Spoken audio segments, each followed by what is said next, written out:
It's a lovely rainy evening. We're at the public library in Hamilton, taking the dogs for a walk.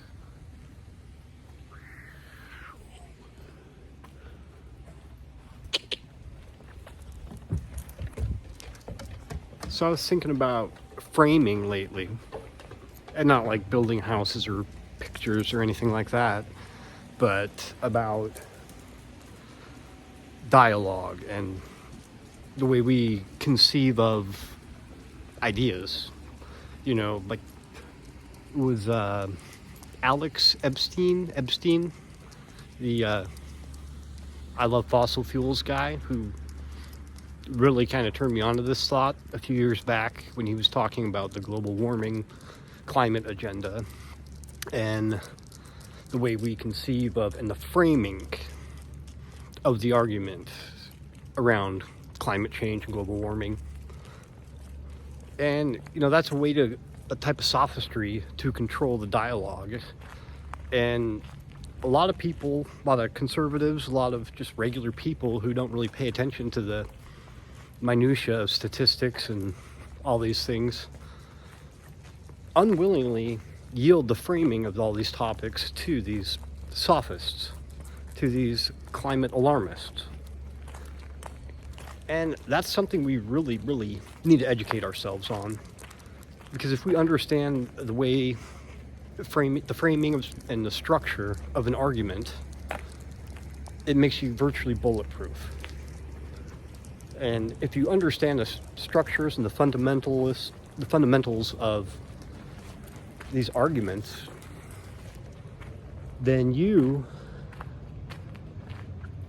really, if you lose an argument, you're probably wrong. You know, there's just listening to the climate alarmists talk about everything is insane.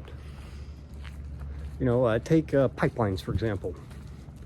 Pipelines are the most effective, efficient way to transport oil or water or any liquid for that matter, pretty much.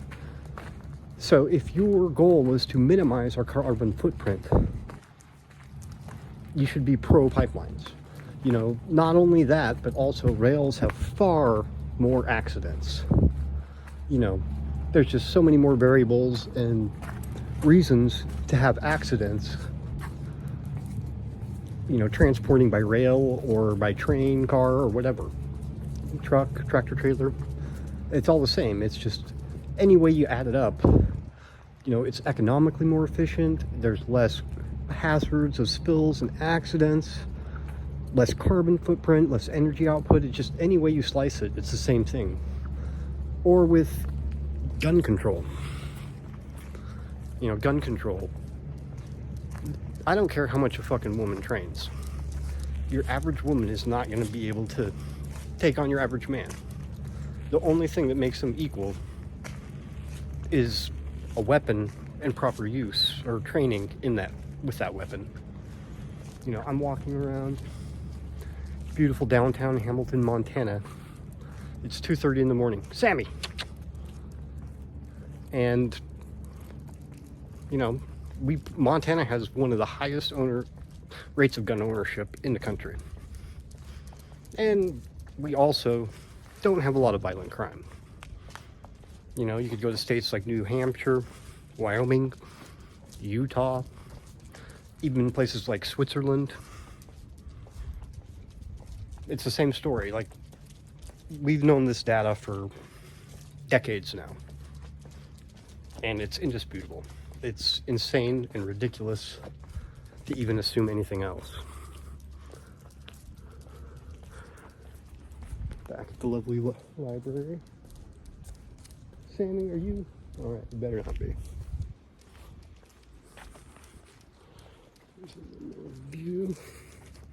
Lucky doesn't ever leave. He's always by my side.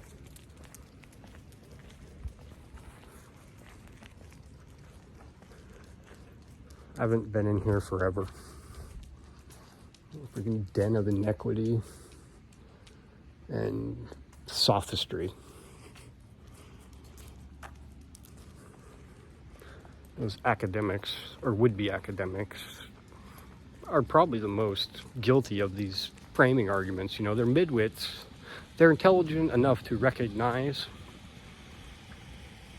that you can control dialogue and manipulate it through framing. But they're too stupid to actually realize the fundamentals behind all these things. Just because you can trick a stupid person doesn't make you smart.